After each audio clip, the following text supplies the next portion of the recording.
How to change password in Free Fire. Hello everyone, welcome back to our channel.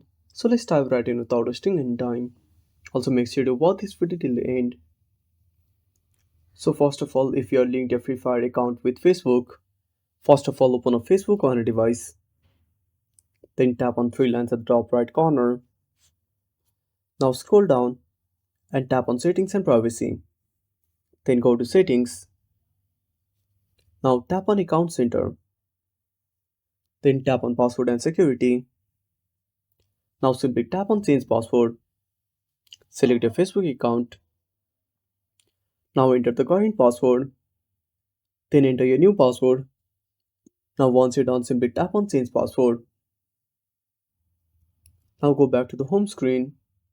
But if you have linked your Free Fire account with Google account, simply open up Google. Tap on the profile at the top right corner and tap on Google account. Now scroll to the right and tap on security.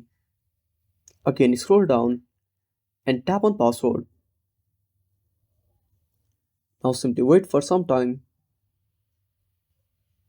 Now enter the new password and tap on change password at the bottom right corner. And that's it. Thanks for watching.